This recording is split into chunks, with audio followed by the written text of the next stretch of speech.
हाँ स्टूडेंट, कैसे आप सभी लोग? आशा करते हैं बढ़िया होंगे। ये क्वेश्चन तुम्हारा एक्चुअली ये लेक्चर हमारा जो है ना कक्षा 9th के उन स्टूडेंट के लिए लेक्चर है जो मैथ से स्टडी कर रहे हुए हैं और उनकी जो अपनी प्रश्नावली है 1.1, उस प्रश्नावली में तुम्हारे जो क्वेश्चंस दिए गए हैं 4 क्वेश्चंस दिए गए हैं। फर्स्ट नंबर जो क्वेश्चन है आपका, उस क्वेश्चन का आंसर मैं अभी देने जा रहा हूँ। इस क्वेश्चन में कह रहा है कि क्या शून्य एक परिमेय संख्या है? क्या आप इसे P/Q के रूप में लिख सकते हैं जहां P और Q पूर्णांक हैं और Q 0 पूर्णांक नहीं है, मतलब Q does not equal to 0। इस क्वेश्चन को स्टूडेंट लोग अपनी बुक से देख सकते हैं, समझ सकते हैं। मैं यहाँ सिर्फ एक्सरसाइज 1.1 के क्वेश्चन के प्रत्येक क्वेश्चन का सॉल्यूशन देने के लिए जा रहा हूँ, तो अच्छे से समझ लीजिए। देखिए सॉल्यूशन जो आपका फर्स्ट क्वेश्चन का सॉल्यूशन है कैसे जाएगा। एक्चुअली इसमें पूछ रहा है कि क्या शून्य एक परिमेय संख्या है, क्या आप इसे P/Q के रूप में लिख सकते हैं। देखिए यहाँ पे कंडीशन भी दी है कि P और Q तुम्हारे क्या बता रहा है कि पूर्णांक है, लेकिन Q आपका इस प्रकार का कोई पूर्णांक है कि वो शून्य बस नहीं है। तो जब शून्य नहीं तो +1 -1 +2 -3 +2 -2 ऐसा कुछ भी Q हो सकता है, ठीक है, पूर्णांक के हिसाब से। तो चलिए देखो, सबसे पहले हम क्या करेंगे, हम शून्य को उठा के ऐसे रखेंगे और फिर उसे डिवाइड करना शुरू कर देंगे। प्लस से डिवाइड करो शून्य को, चाहे माइनस मतलब +1 से डिवाइड करो या -1 से, उसका जो भागफल आएगा आपको क्या मिलेगा देखने को 0, क्योंकि 0 को किसी भी नंबर से आप डिवाइड करो वो क्या होता है 0 ही भागफल उसका आता है। इसी प्रकार से 0 को हम +2 या -2 से डिवाइड करेंगे, आपका भागफल क्या रहेगा 0। इसी प्रकार से 0 को हम +2 से या +3 से या -3 से डिवाइड करेंगे, आपका भागफल क्या मिलने वाला है 0। तो इस प्रकार से देखने को मिल रहा है कि ऐसा हम कितना भी चलते रहें, ये सारी के सारी जो मतलब 0 किसी भी नंबर से आप प्लस का 1 हो, प्लस का 2 हो, या माइनस का 1 हो, माइनस का 2 हो, किसी भी नंबर से डिवाइड करेंगे, भागफल आपका क्या जा रहा है 0। जब 0 जा रहा है तो इसका मतलब इसे हम 0 के बराबर लिख सकते हैं, 0 के बराबर ऐसे ही लिखते चलेंगे। तो इस यहाँ पर हम देख रहे हैं कि 0 जो है ना प्रत्येक जगह पे प्रत्येक समीकरण में यहाँ पर हम देखें तो आपको 0 कैसा मिल रहा है P/Q, यानी कि पूर्णांक बटे पूर्णांक जैसा, क्योंकि ये 0 एक पूर्णांक है और नीचे जो ऊपर वाला पूर्णांक होता है P और नीचे वाला जो पूर्णांक होता है वो होता है Q। तो जो Q पूर्णांक है आपका पॉजिटिव या नेगेटिव है, लेकिन 0 कहीं पर देखने को भी आपको नहीं मिलेगा। और इस प्रकार से आपकी शर्त कंप्लीट होती है कि 0 जो है ना P/Q के रूप में जो आपके लेफ्ट साइड में नंबर लिए गए दिखाए जा रहे हैं उन्हीं नंबर के बराबर भी है। तो वो नंबर जो आपके हैं P/Q के फॉर्म में भी लिखे हैं, सभी नंबर्स आपको देखने को मिलेगा कि वो P/Q के फॉर्म में भी लिखे हैं। और Q आपका 0 के अतिरिक्त कोई भी पूर्णांक है, आप देख डालिए नीचे, आपको Q जो पूर्णांक मिलेगा वो 0 नहीं मिलेगा और सब कुछ मिल जाएगा। तो यहाँ से हमें पता चल रहा है कि 0 को हम P/Q के रूप में लिख भी सकते हैं। जब P/Q के रूप में लिख सकते हैं तो वो एक परिमेय संख्या आपका जरूर होगा, ठीक है। तो अब लिखेंगे, आंसर में जवाब दे देंगे इस प्रकार, शून्य एक क्या है परिमेय संख्या है, ये आपका हो जाएगा जवाब, ठीक है। तो इसी प्रकार से और साथ ही और हम ये लिख सकते हैं कि साथ ही हम उसे P/Q के रूप में भी लिख सकते हैं, आप ऐसा भी बता सकते हो, ठीक है, कोई दिक्कत नहीं। अगला तुम्हारा क्वेश्चन नंबर 2 जो होगा, उस क्वेश्चन नंबर 2 में कह रहा है find 6 rational numbers between 3 and 4, मतलब प्रश्न संख्या 2 आपका कह रहा है कि 3 और 4 के बीच आपको क्या करना है, 6 परिमेय संख्याएं ज्ञात करनी निकालनी है, ठीक है। तो क्वेश्चन नंबर जो 2 है उसका सॉल्यूशन देख लेते हैं। सॉल्यूशन नंबर 2, देखो 3 और 4 के बीच में 6 परिमेय संख्या पूछ रहा है, तो सबसे पहले आपको बता देते हैं कि कभी भी किन्हीं दो नंबर्स के बीच में कितनी परिमेय संख्याएं पूछिए तो आपको निकालने के लिए सबसे पहले क्या करना पड़ेगा, उन्हीं दोनों नंबर की तुलना करनी पड़ेगी। किस प्रकार से, देखो यहाँ पे 3 और 4 में, देखो चूंकि 4 जो है ना 3 से बड़ा है, दो नंबर आपके 3 और 4 दिए गए थे, दोनों में तुलना की, किस प्रकार से, बड़े की तुलना। तो वहां देखेंगे बड़ा कौन है 4, तो इसलिए लिखेंगे चूंकि 4 बड़ा है 3 से, इसलिए फिर हम D का मान निकालेंगे। D का मान कैसे निकालते हैं कि बड़े नंबर में छोटा नंबर जो होता है उसको घटाते हैं और फिर बटे में शुरू। प्रश्न में तुम्हारा 3 और 4 के बीच में जितनी परिमेय संख्या पूछ रहा था उतनी की संख्या को नीचे लिखते हैं। देखो 3 और 4 के बीच में तुम्हारा 6 परिमेय संख्या पूछ रहा है, ठीक है। तो 6 नाम की जो संख्या उसे नीचे लिखेंगे और अपने तरफ से 1 को ऐड कर डालेंगे, ये आपका D बन के तैयार हो जाता है। अब इस चीज़ को अगर हम सॉल्व करेंगे तो तुम्हारा क्या मिलेगा, सॉल्व करेंगे तो तुम्हारा 1/7 मिला, ठीक है। 1/7 जैसे डी मिला। तो अब देखो एक चीज़ ये भी होता है कि जो छोटा नंबर आपका होता है उसे x मान लिया जाता है, ठीक है, शुरू में ही मान लिया जाता है। तो x और d जैसे ही आपको मिल गए तो 3 और 4 के बीच आपकी जितनी भी परिमेय संख्या पूछ रहा है तो वो सारी निकल आएगी। कैसे, इस प्रकार से देखो 3 और 4 के बीच जो पहली परिमेय संख्या होगी वो बनेगी आपकी x प्लस डी, दूसरी जो होगी वो बनेगी x प्लस 2d, तीसरी जो होगी बनेगी x प्लस 3d, इसी प्रकार से आपकी चौथी जो होगी x प्लस 4d, पांचवी x प्लस 5d, छठवीं x प्लस 6d। ये आपकी 6 निकल के तैयार होगी। देखो x आपको दिया वही छोटी नंबर, वही छोटा नंबर आपका हो गया x, और d आपने कैसे निकाला, d आपने ये कैलकुलेट करके निकाल लिया, ठीक है। तो d जैसे निकला बस xd के अकॉर्डिंग आप सारी परिमेय संख्या 3 और 4 की निकाल सकते हैं। यहाँ पर 6 कह रहा था तो 6d तक जाएंगे और बन के तैयार होगी तुम्हारी परिमेय संख्या। कैसे निकलेंगे, देखो x आपका क्या है 3, तो कैसे निकलेंगे, देखो x आपका 3 है तो 3 प्लस d आपका कितना है 1/7 चल रहा है, तो ये हो गई आपकी पहली संख्या, ठीक है। दूसरी संख्या में x प्लस 2d, तो x आपका 3 है, आप प्लस लगाया 2d, देखो d आपका 1/7, ठीक है। 2d का मतलब 2/7 मतलब 2/7।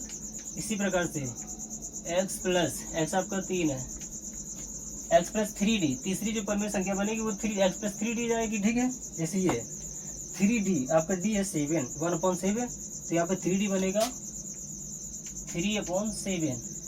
इसी प्रकार से जो आपकी चौथी परिमेय संख्या होगी वो क्या निकलेगी 3 + 4/7, 3 प्लस पाँचवीं जो निकलेगी 3 + 5/7, और जो छठी होगी 3 + 6/7, ये चीज़। अब इन चीज़ों को कैसे सॉल्व करेंगे, देखो इसका इससे मल्टीप्लाई करो, 7 × 21, 21 में +1 कर डालो, यानी कि 21 में 1 को जोड़ डालो, क्या बन जाएगा 22/। अब देखो वो तो 22 बना, अब बटे में जो नंबर होता है उसे वैसे ही दिखा देते हैं। इसी प्रकार 7 × 21 और 2 आपका बनेगा कितना 23, ठीक है। 7 × 21, 21, 2 23, अब बटे में आपका वही जो नंबर था वो दिखा दिया गया 7, 22/7, 23/7, ये पहली परिमेय संख्या होगी। दूसरी इसी प्रकार से तीसरी जो निकलेगी 24 हो जाएगी, पांचवी जो होगी चौथी जो होगी वो आपका कितनी हो जाएगी 25/7, छठवीं जो होगी 26/7, छठवीं बोल दिया। आपकी जो चौथी संख्या थी, मैंने थोड़ा मिस्टेक कर दिया बोलने में, पहली जो परिमेय संख्या 22/7 बनी, ठीक है। दूसरी परिमेय संख्या 23/7, किस कैलकुलेशन के हिसाब से जो मैंने अभी आपको बताया था। तीसरी क्या बनेगी 7 × 21, 21, 3 24, 24/7, तीसरी होगी। ऐसी ही चौथी तुम्हारी 7 × 21, 21, 4 25, 25/7, और आपकी पांचवी क्या होगी 7 × 21, 21, 5 21, 5 आपको 26/7, और जो आपकी छठवीं लास्ट जो संख्या होगी वो 27/7। इस प्रकार से आपकी परिमेय संख्याएं 6 के 6 निकल के तैयार होगी, ठीक है। तो ये हो गया आपका पूछा जाने वाला आंसर। अब इसी प्रकार से देखो क्वेश्चन नंबर 2 का सॉल्यूशन मिला आपको। क्वेश्चन नंबर जो थर्ड है, थर्ड क्या कह रहा है इस चीज को समझ लेते। कह रहा है संख्याओं 3/5 और 4/5 के बीच 5 परिमेय संख्या पूछ रहा है, ठीक है। यहाँ 3/5 और 4/5 आपकी दो कोई संख्याएं हैं, और ये संख्याएं आपकी कैसी परिमेय संख्याएं हैं। क्वेश्चन नंबर कौन सा है आपका थर्ड। तो इसमें देखो दो संख्याएं जो दी उनकी तुलना करेंगे, ठीक है। मैं आपको सॉल्यूशन बता रहा हूँ, क्वेश्चन आपको पढ़ के सुना रहा हूँ, बस लिख नहीं रहा हूँ। आपके पास में बुक है, उससे अच्छे से देख लेना, समझ लेना, ठीक है। तो देखिए संख्याएं आपकी क्या थी 3/5 और 4/5। इन दोनों की पहले क्या करेंगे तुलना, क्योंकि हमें इनके दोनों के बीच में 5 परिमेय संख्या निकालनी है। तो चूंकि 4/5 इज ग्रेटर देन 3/5, इसलिए जब तुलना हो जाती तो हम डी का मान निकालते हैं, और कैसे बड़े नंबर में छोटे नंबर को क्या करते हैं माइनस। इस प्रकार से 4/5 माइनस 3/5 माइनस किया और बटे लगा के फिर देखते हैं कि इन दोनों संख्याओं के बीच में क्वेश्चन में कितनी परिमेय संख्या पूछ रहा था। तो वो 5 पूछ रहा था, तो अब हम लिखेंगे नीचे 5 और अपनी तरफ से 1 को ऐड कर देते हैं। ये आपका डी का सिस्टम बन के तैयार हो गया। तो जब इतना बन के तैयार हुआ तो इस चीज़ को सॉल्व करेंगे तो हमारी वैल्यू क्या मिलेगी डी की। देखो 4/5 दोनों 4 के बटे में 5 है, 3 के बटे में भी 5 है, मतलब ये सेम है। जब नीचे सेम नंबर होते हैं तो क्या करते हैं, बटे में तुम्हारा जो नीचे नंबर होता है डबल टाइम उसे एक बार लिखते हैं, और ऊपर जो होता है ना 4 माइनस 3 प्लस होता है तो यहाँ पर प्लस कर देते हैं, माइनस है तो माइनस करेंगे 4 माइनस 3, तो 4 माइनस 3 की वैल्यू 1, तो 1/5 ये ऊपर बन के तैयार। पूरे को कुश्त में करेंगे, बटे में तुम्हारे ये 6 था। अब बटे वाला नंबर बटे वाले से गुणा करेगा तो तुम्हारा बना 1/30, डी की वैल्यू आ गई 1/30। अब देखो x आपका क्या होता है, छोटा वाला जो नंबर होता है आपका x होता है, ठीक है, और d आपका यहाँ से निकला है। x और d, x तुम्हारा पहले से पता होता है, d जैसे ही निकलता है तो x d के हिसाब से तुम्हारी सारी संख्याएं निकलने लगती हैं।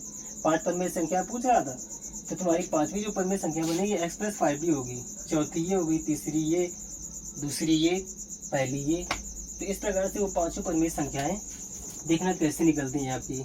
इसमें x आपका क्या है 3/5, x आपका 3/5 है, प्लस लगाया, फिर d की वैल्यू क्या आ रही है 1/30।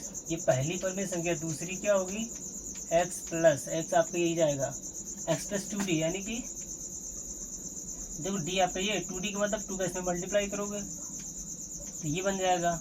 इसी प्रकार से x प्लस मतलब 3/5 प्लस 3d का मतलब 3/30। ऐसी तुम्हारी अगली जो संख्या बनेगी वो क्या होगी 3/5 प्लस 4/30।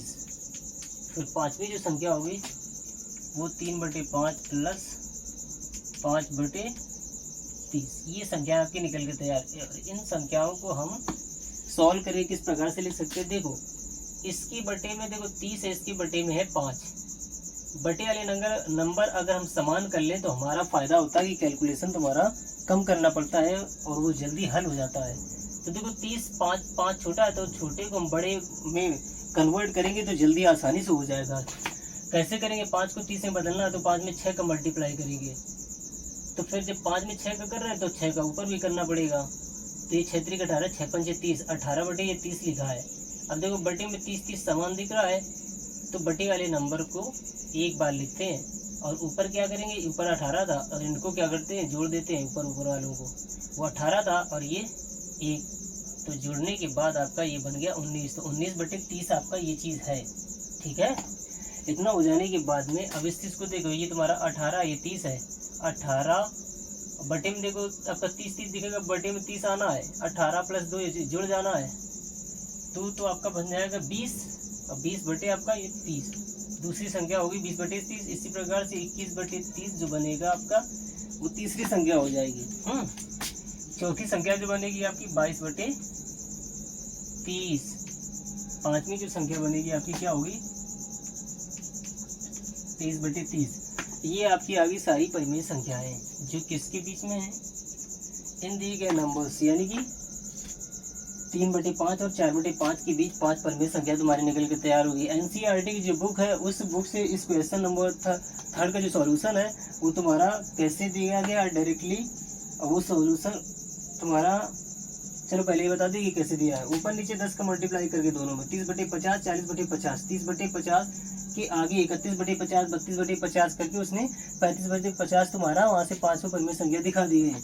एक्चुअली वो परिमेय संख्या तुम्हारी इन दोनों के बीच की तो है, लेकिन वो एग्जैक्ट में एक अंतर मतलब एक निश्चित दूरी के बाद में जो संख्या फिक्स होनी चाहिए कुछ इस प्रकार के क्रम में वो तुम्हारी संख्या नहीं है, इसलिए एग्जैक्ट वो आंसर तुम्हारा वो भी सही है, लेकिन सबसे अच्छा आपका आंसर ये जाएगा क्योंकि इस संख्या के बाद में अगली जो संख्या होगी वो तुम्हारी यही बन के तैयार हो जाएगी। तो इससे पता चलता है कि तुम्हारी सेम डिस्टेंस पर तुम्हारी संख्या दिखाएंगे ये, ठीक है। इस प्रकार से जैसे तुम्हारा 3/5 आपका ये पॉइंट अगर है नंबर लाइन में तो इसके आगे तुरंत जो पॉइंट होगा वो आपका होगा 4/5, और ये जो बीच की दूरियां हैं, सॉरी ये बीच का आपका ये जो है ना ये वाली संख्या ये होगी, उतनी ही दूरी पर ये होगी, उतनी ही दूरी पर ये, उतनी ही दूरी पर ये, और उतनी ही दूरी पर ये 4/5 हो गया। और ये आपका जो दिया है ना ये आपका ये वाला नंबर हो जाएगा 3/5। तो समान अंतराल पर तुम्हारी संख्या मौजूद होगी, लेकिन इसमें क्या है इसका ग्राफ तुम्हारा कुछ और ही बनेगा जो तुम्हारा एनसीईआरटी बुक के सॉल्यूशन में दिया है। क्या कहते हैं, हाँ 31/50, 32/50, 33/50, ऐसे करके दिया 14/50, 35/50। उसका तुम्हारा वो एग्जैक्ट में आपका आंसर, मतलब वो भी बीच की संख्या है, लेकिन ये आपका ज़्यादा अच्छी, ये आपका ज़्यादा कैलकुलेशन अच्छा माना जाएगा। अच्छा मेथड यही है, ये ज़्यादा अच्छी संख्या है, क्योंकि किन्हीं दो संख्याओं के बीच में परिमेय संख्या तो बहुत सारी है, लेकिन कुछ विशेष प्रकार की परिमेय संख्या जो आपके ठीक बीच में हो, बीच के अंतराल में हो, वो वाली कोई चाहिए थी। तो आपका बहुत अच्छे से जवाब मिल गया। क्वेश्चन नंबर 4 क्या, इसी को समझ लेते हैं। देखिए क्वेश्चन नंबर 4 जो है उसमें तुम्हारा क्या कह रहा है, उसमें तुम्हारे 3 क्वेश्चंस दिए गए हैं। सबसे पहले देखो क्वेश्चन नंबर 4 को पढ़ते हैं। उसमें क्या कह रहा है, व्याख्या कीजिए कि निम्नलिखित दिए गए जो तुम्हारे कथन है वो सही है या गलत है। और फिर उसके बाद में कह रहा है कि अपने उत्तर को आपका कारण भी देना है, मतलब अगर आपने कह दिया कि वो सही है तो आपको सही क्यों है ऐसा बताना भी पड़ेगा। ठीक है, तो क्वेश्चन नंबर जो आपका 4 है उस चीज़ को थोड़ा लिख के समझा देते हैं, क्योंकि इस क्वेश्चन को समझने में आप लोगों को दिक्कत हो सकती है। ठीक है, तो चलिए देखते हैं क्या है।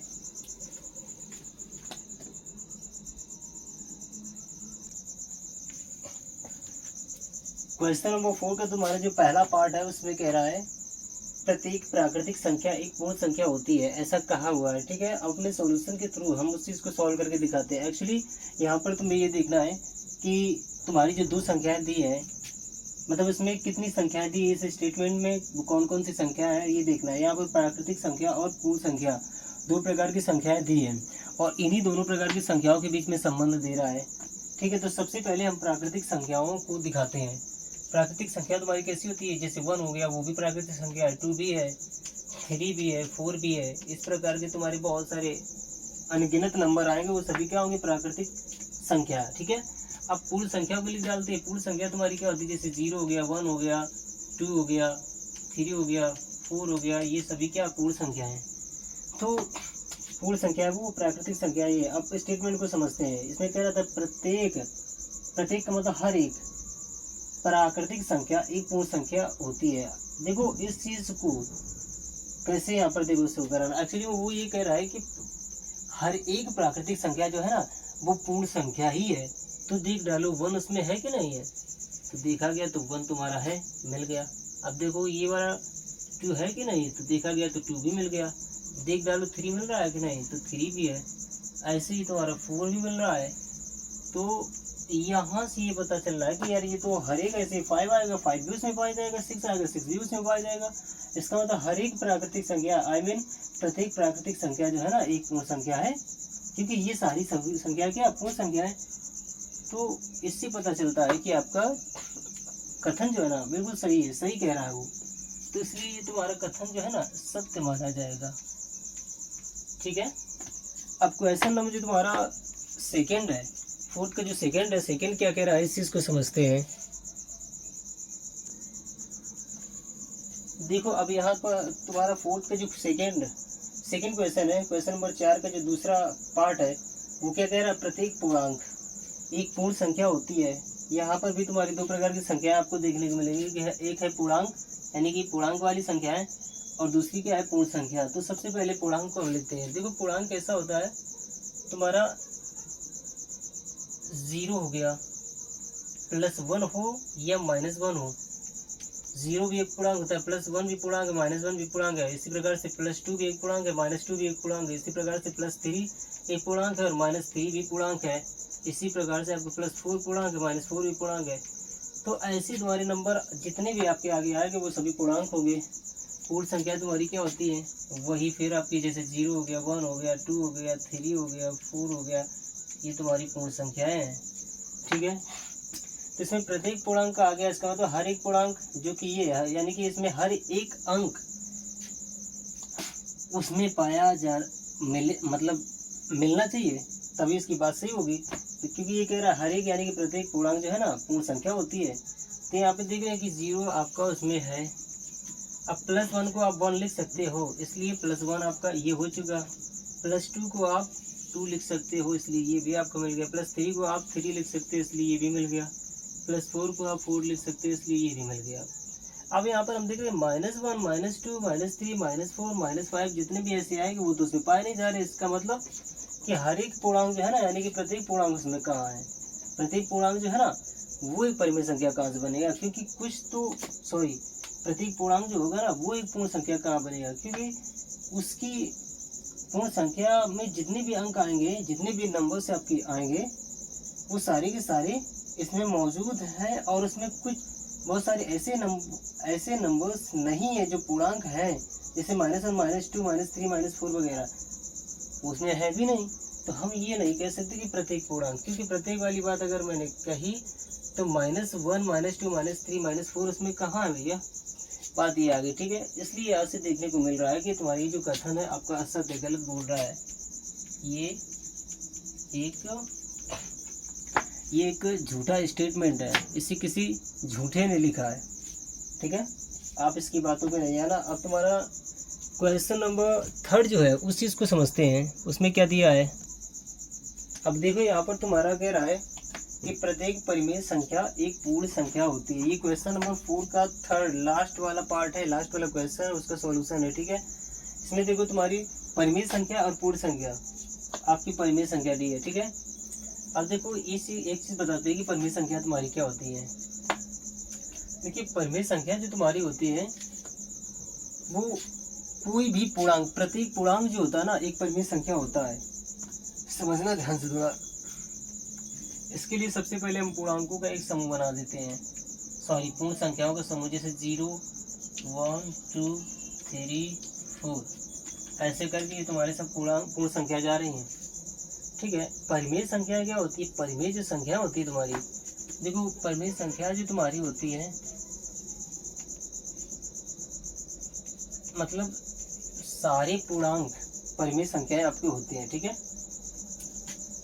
तो सारी पूर्णांक परिमेय संख्याएं हैं, तो सारी पूर्णांक का मतलब 0, +1, -1, +2, -2, +3, -3, ये सभी आपकी परिमेय संख्या होंगी।